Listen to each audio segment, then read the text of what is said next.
Olá, eu sou Arno Paus, essa é minha esposa Verinha. Nós somos os pastores da 316 Airport Church em São José dos Pinhais, no Paraná. Seja bem-vindo ao nosso canal no YouTube. Desfrute desta mensagem. Aqueles homens. Meus queridos, eu quero ler um versículo da palavra de Deus, você pode abrir comigo, Mateus capítulo 24, versículo 14.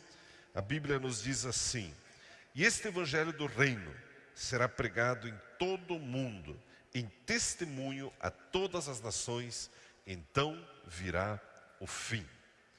Amados, essa é uma palavra do Senhor Jesus e eu quero ministrar o seu coração essa noite sobre isso e desejar, eu quero encorajá-lo, né? Vai falando com o Espírito Santo: Deus, o Senhor tem algo para mim nessa palavra? Eu não sei quanto a você, mas eu já falei isso uma vez na igreja. Normalmente quando eu chego nessa parte da Bíblia, quando vai se aproximando, né, de todo o momento do Getsemane, da crucificação, meu coração sempre fica apertado. Invariavelmente eu me flagro sozinho, chorando, lendo esses textos da Bíblia. Quando vai chegando perto, às vezes eu gosto até de pular esses textos. Mas veja que momento interessante na história do Senhor Jesus.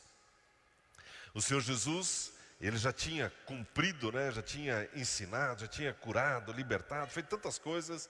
E agora ele está nos seus últimos discursos antes exatamente da crucificação, da ressurreição e da assunção dele.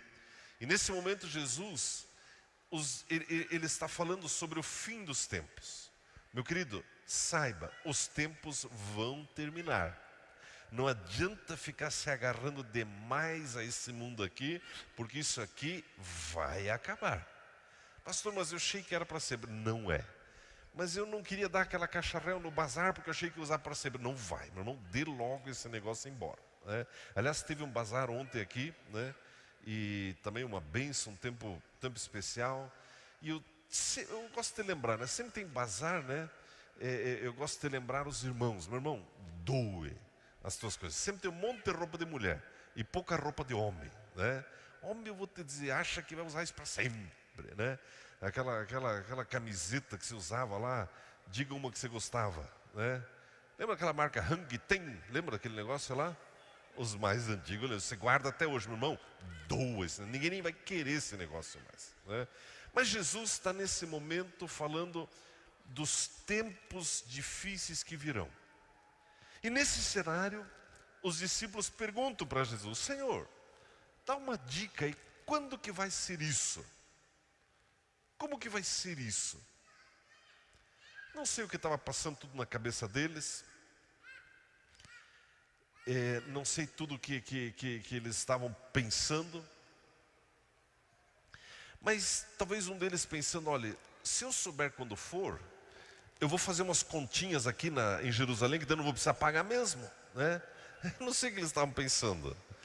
Mas eles falaram: Jesus, dá uma dica, quando que vai ser isso e como que vai ser? E aí Jesus, se você der uma olhadinha, a partir do versículo 3 de Mateus 24, você vai perceber que Jesus ele vai explicar, e ele fala de 3 momentos distintos, para finalmente chegar no versículo 14 que nós lemos, quando virá o fim. Versículo 3 de Mateus 24, a Bíblia diz assim: estando ele assentado no Monte das Oliveiras, aproximaram-se dele os discípulos em particular, e lhe pediram: dize-nos, quando acontecerão essas coisas? E que sinal haverá da tua vinda e do fim dos tempos? E Jesus, ele dá três grupos de sinais para esses homens e para a igreja. Ele diz, se você reparar, a partir do versículo 6, Jesus ele fala de sinais cosmológicos, ou coisas que vão acontecer no mundo todo. Depois, a partir do versículo 9 e 10, ele fala de sinais da igreja, sinais eclesiológicos, coisas que vão acontecer na igreja. E por fim, ele fala de um sinal missiológico, que é o versículo 14, que nós vamos gastar um pouco mais de tempo. Se você olhar o sinal do mundo, o sinal cosmológico, no versículo 6 e 7, por exemplo, a Bíblia diz: ouvireis de guerras, rumores de guerras, mas cuidado para não vos alarmardes. Tais coisas devem acontecer, mas ainda não é o fim. Levantar-se-á nação contra nação, reino contra reino, e haverá fomes, pestes, terremotos em vários lugares. Você já não tem visto isso acontecer? Você já não tem ouvido esses rumores e guerras, não é? Olha, vamos para Campo Grande porque a milícia tomou conta. A gente ouve essas coisas.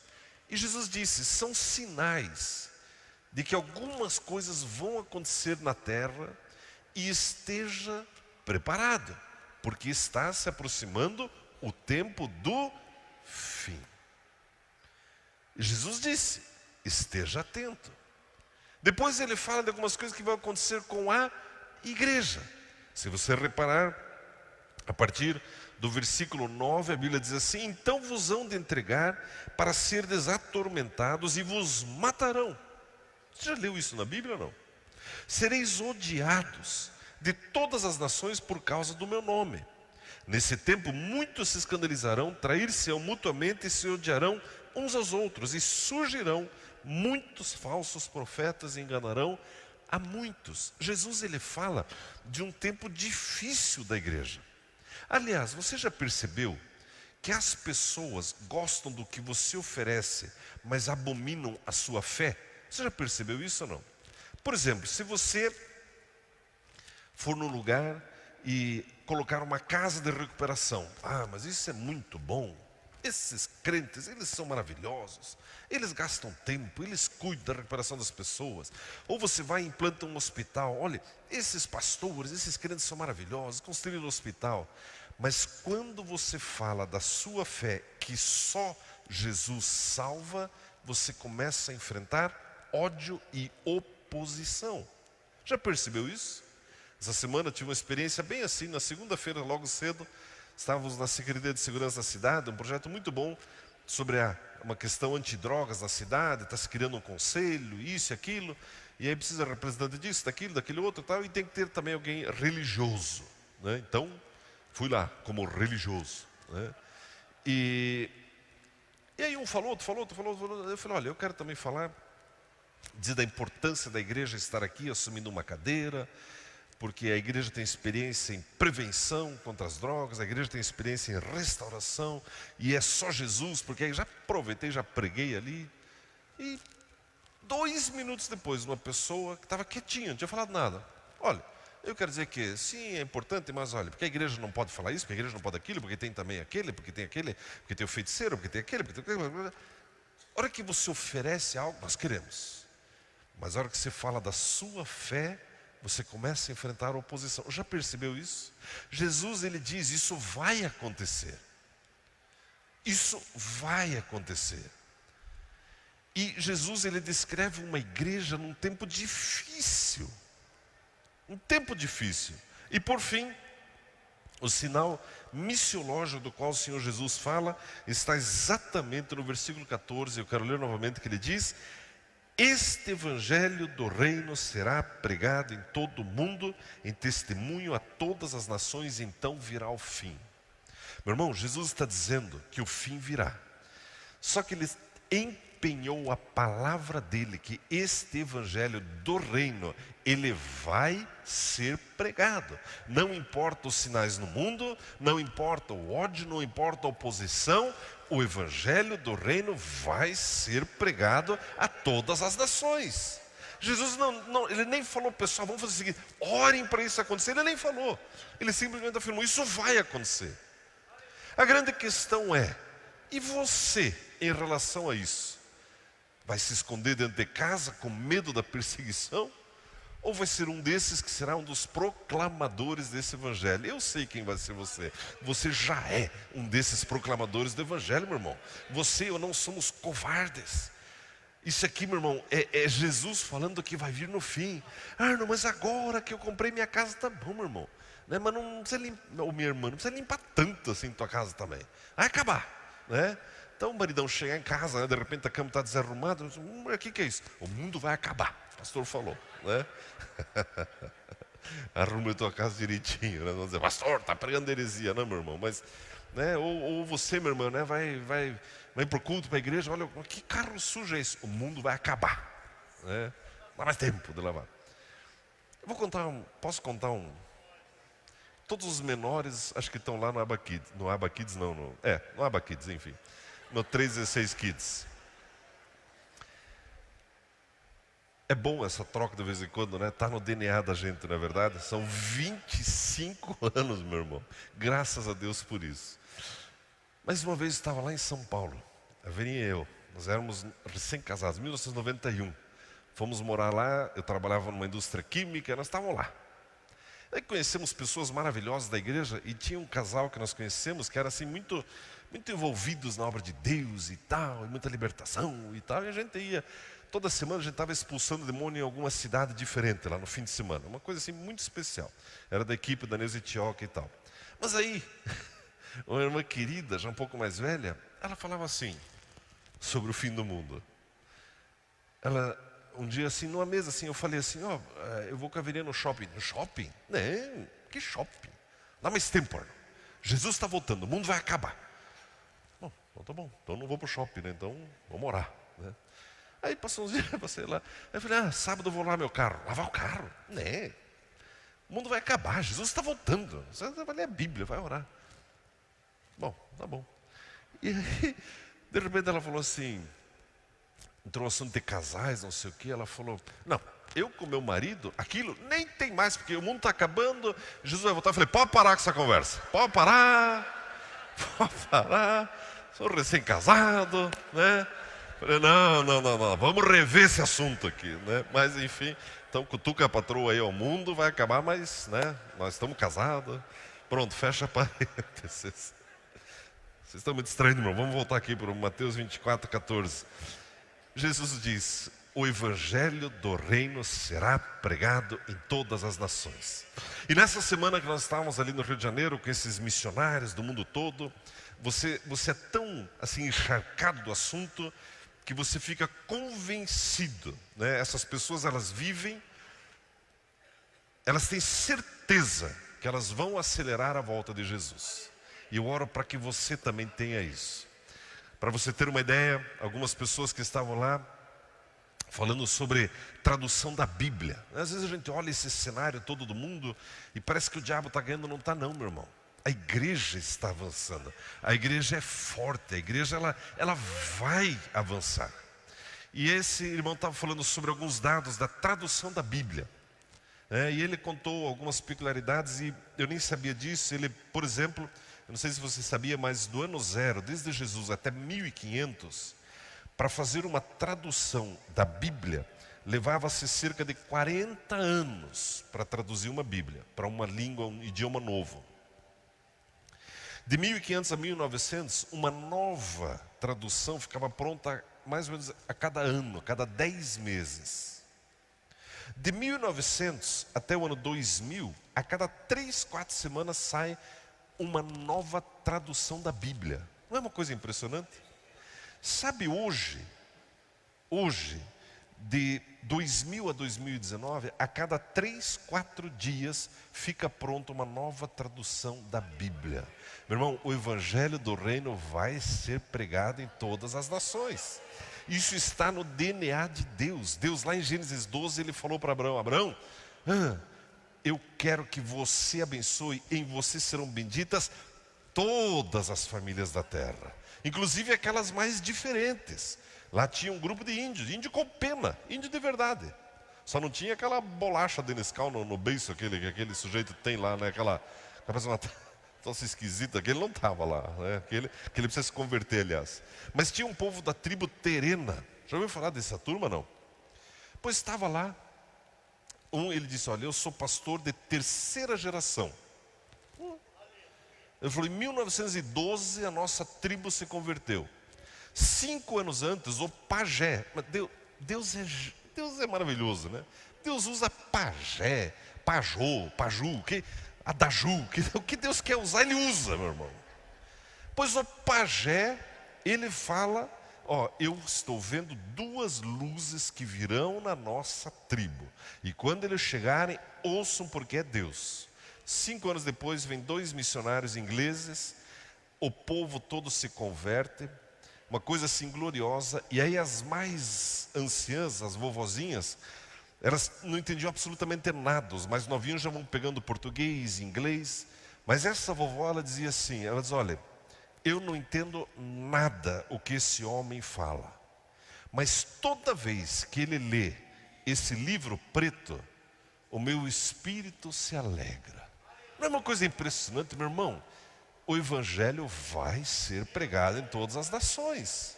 Em todas as nações. Aliás, estamos indo para a Bolívia semana que vem. E olha que interessante. Ontem, o missionário de lá, o pastor Edward, ele me ligou. Mandou uma mensagem preocupada. E a mensagem foi a seguinte: ele falou: Arno, no próximo sábado, agora sábado vai ser dia 12, está marcada uma cruzada no pátio da nossa igreja. Já tem uma igreja lá, irmãos. Pode um negócio desse? E está tudo certo, tudo organizado. Só que ontem, sábado, estava previsto um grande rodeio aqui na região. Mas veio uma chuva muito forte e o rodeio teve que ser cancelado. E o problema é que ele foi transferido para o próximo sábado. E muitas pessoas que iriam para a cruzada vão estar no rodeio, no mesmo horário. A minha pergunta para você, pastor, é: você pregaria no rodeio? Eu falei: mas olha, eu já nunca tive chance de usar aquela fivela no meu cinto mesmo, né? Aquele chapéu do Sérgio. Como é que é? Sérgio o quê? Sérgio o quê? Hã? Reis, Sérgio Reis, isso mesmo.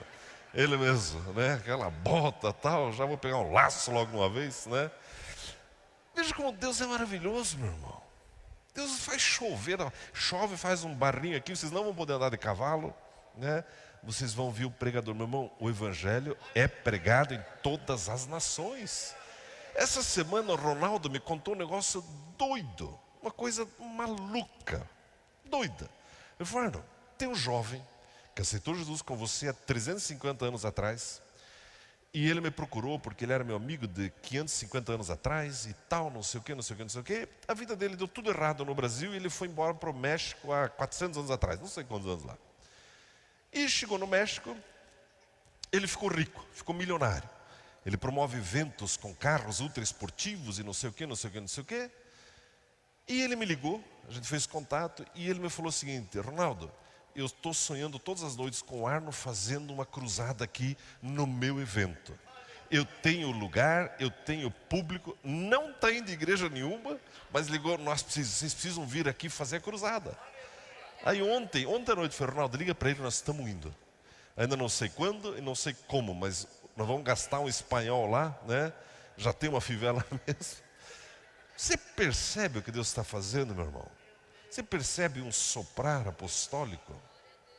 Aliás, essa semana, né, dos tantos testemunhos que a gente ouviu lá, o irmão, ele me convidou para ir para a República Dominicana. Ele falou: Arno, você precisa ir lá. Eu falei: o que vai acontecer? Nós estamos participando de um movimento global de evangelização. Ele nos convidou, isso, aquilo, grava um vídeo, não sei o que, não sei o que. Ele falou: na República Dominicana, agora, no final de outubro, dia 24, serão batizadas 30 mil pessoas de uma só vez. As igrejas se reuniram lá e vão fazer um batismo de 30 mil pessoas de uma só vez. Mas eu acho que vai ter que ser no mar um negócio desse, né? Vai caber 30 mil pessoas. E tal, porque olha, porque você tem que ir, porque tem que ir. Eu falei: pastor, eu estou indo para a Bolívia, eu não posso, mas tem uma pessoa que vai.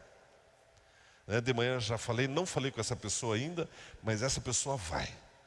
Quero ver se ela volta, porque, né? Imagina, Gersinho, você está indo para a República Dominicana, né? Então nós estamos mandando você. Não tenho ideia que língua eles falam lá, mas você tem certeza que vai se virar, né? E se você quer ir junto, sempre quis ir lá para, que será? Cancún deve ser ali perto, Punta Cana deve ser ali, aí na volta você já, né? Já passa, já fica numa praia daquelas ali. Fale com o Gersinho, vai custar uns $1.500 mais ou menos, com ida, volta, comidinha, batismo. Você não será mais a mesma pessoa, certeza. Então, Gersinho, né? Se organize aí na papelada, né? Não falei com a Meire ainda, Gersinho, né? Você tem que negociar isso com a Meire depois. Mas você percebe que tem um soprar diferente sobre a terra? Por que você não começa a falar: Espírito Santo, sopra sobre a minha vida também? Espírito Santo, quando foi a última vez que eu me coloquei diante de Ti e falei: Jesus, eis-me aqui? Jesus disse: esse evangelho, o evangelho do reino, será pregado. A palavra pregado, esse verbo, é a palavra querigma. E ela significa, ele será anunciado, mas ele será vivido em toda a terra. O Evangelho de Jesus, ele não só será anunciado com palavras, mas com estilo de vida. É interessante também sobre a questão da Bíblia. Tinha um irmão, ele estava falando, um dos grandes desafios da igreja hoje, para que isso aconteça, para que o Evangelho seja pregado, é erradicar a pobreza bíblica. Já viu esse termo, não? Erradicar a pobreza bíblica? Como assim?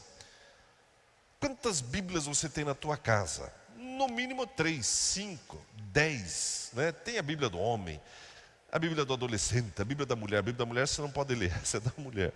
Tem a Bíblia disso, a Bíblia do guerreiro, a Bíblia do louvor, a Bíblia do profeta, a Bíblia do Gersinho, tem a Bíblia do não sei quem, a Bíblia do Wilson, tanta Bíblia. Mas será que estamos realmente lendo a palavra de Deus? Você sabia que mais da metade dos livros da Bíblia você consegue lê-los em menos de meia hora? Os maiores livros da Bíblia você leva no máximo 4 horas para ler. Você leva no máximo 72 horas para ler a Bíblia inteira. Se você fizer um negócio meio xiita assim, uma semana, e lê 12 horas por dia, você lê a Bíblia inteirinha, e domingo você descansa, não precisa nem vir no culto, fica tomando todinho na chuvinha. Só não engasga com a tampa do Nescau, né? Que nem o querido lá, né? Não é interessante? Mas você percebe que nós temos a mania de ler a Bíblia em capítulos e versículos? Aí você vai ler a Bíblia, aí você lê um capítulo, 2 capítulos, 3 capítulos. Para, fecha a Bíblia, está amarrado, não consigo ler mais. Quando você assiste um filme, reúne a família, faz a pipoca, Coca-Cola, todo mundo no sofá, Netflix, tal. Começa o filme, aí está todo mundo ali. E de repente chega na hora do não sei o que, do beijo, né? Na hora do beijo, que o cara vai dar um beijo na mocinha, o pai vai lá e desliga a televisão. O que isso fez, pai? Só 3 versículos hoje desse filme. Mas na Bíblia você faz isso. Já reparou ou não? Está na hora de aumentar a sede pela palavra de Deus. Meu irmão, isso vai mexer com você. Começa a falar, Espírito Santo, eu quero amar mais esse livro. O fato de termos tantas Bíblias na nossa casa, no celular, no computador, de tanto jeito, acaba que menosprezamos um pouco o valor disso aqui. Nós vimos um índio, um rapaz lá, ele viajou 72 horas remando no barquinho dele para pegar a primeira Bíblia dele, o primeiro Novo Testamento, lá no rio, não sei aonde, no meio da Amazônia. Você percebe? Jesus disse que o Evangelho ele vai ser pregado em todo mundo. Mas nós temos esses desafios. É interessante, meus irmãos, que essa missão, ela será cumprida com você ou sem você, comigo ou semigo. Mas a grande questão é, diga assim, Jesus, eu quero participar disso. É interessante, amados, também, conforme nós lemos, eu quero caminhar também, avançar um pouco aqui, e Timóteo nos fala isso. Jesus, ele descreve uma igreja com problemas sérios na iminência do fim. Pastor, mas como que vai ser? Essa igreja vai, né, vão se levantar falsos profetas, heresias, um vai matar o outro. Amados, o que Jesus está dizendo é que o Evangelho será pregado não na força do seu braço, mas na força do meu poder, independente como está o humor da igreja, o Evangelho será pregado a todas as nações. Não é impressionante isso? O Evangelho, ele será pregado em todas as nações. A igreja, ela passará por perseguição.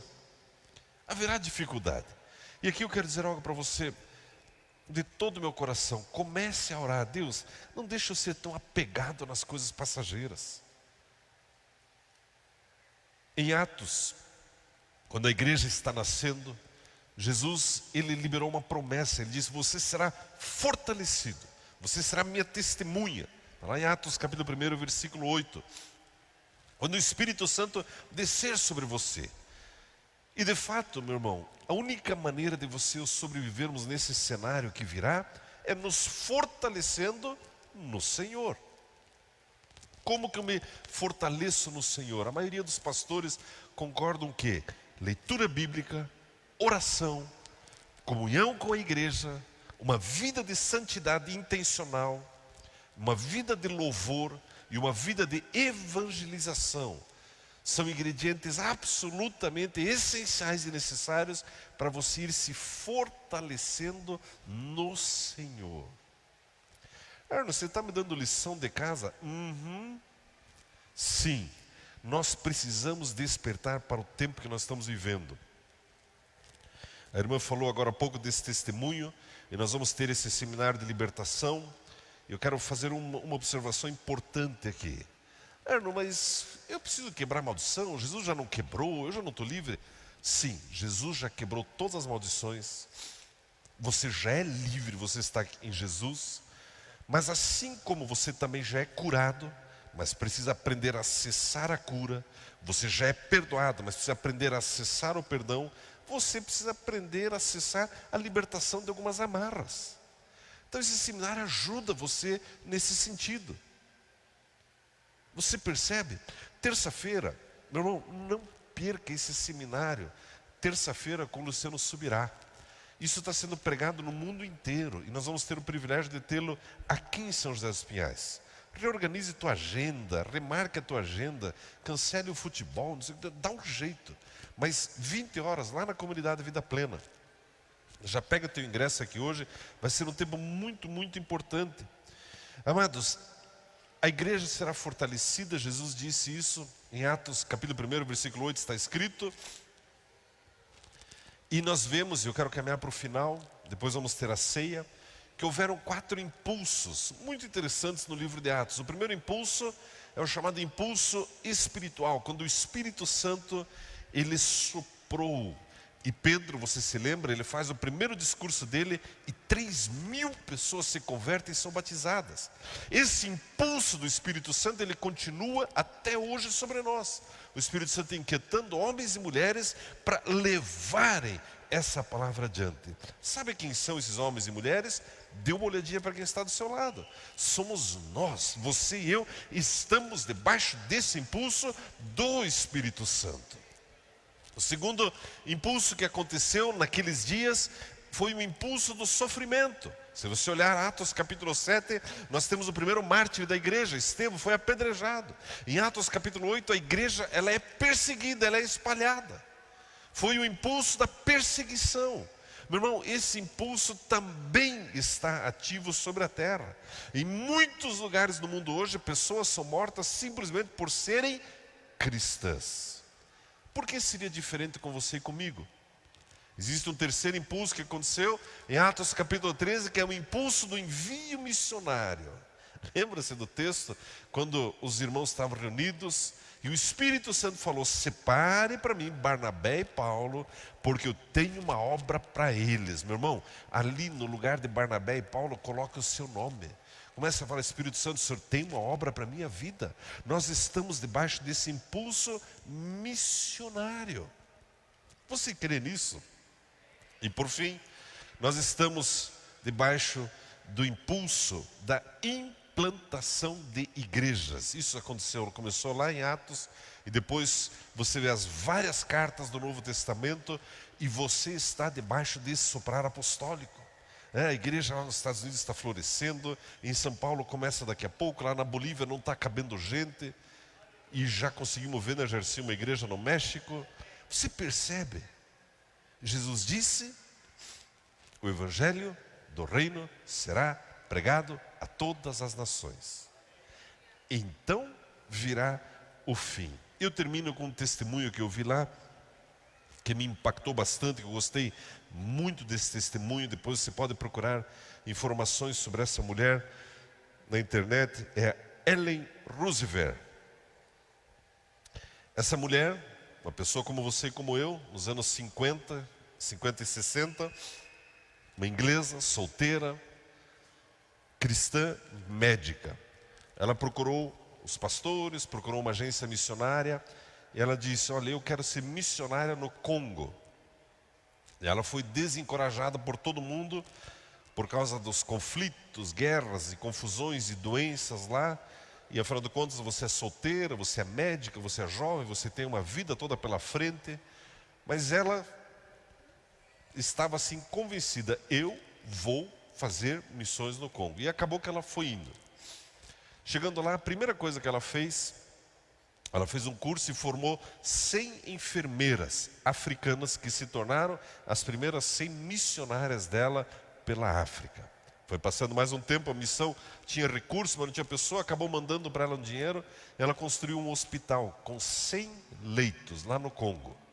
E uma obra crescente, pessoas se convertendo e o trabalho florescendo, até que aconteceu o que a Bíblia fala sobre essa perseguição e surgiu um conflito. E ela acabou sendo sequestrada. E ela foi presa e ela descreve, eu vou resumir aqui, mas os dias do cativeiro dela, ela apanhou bastante, quebraram os dentes dela, machucaram ela muito, até que uma noite, ela descreve como a noite mais terrível da vida dela, puxaram ela lá, violentaram ela, estupraram ela. E o tempo foi passando até que finalmente ela foi libertada. Ela voltou para a Inglaterra, foi para o hospital, foi tratada, enfim, sarou as feridas. Na hora que ela estava melhorzinha de novo, ela procurou a agência missionária, procurou os pastores, eu quero voltar para o Congo. Você não pode estar falando sério. Você quase morreu lá. Ele falou, eu tenho uma missão. Irmão, aonde estão esses cristãos?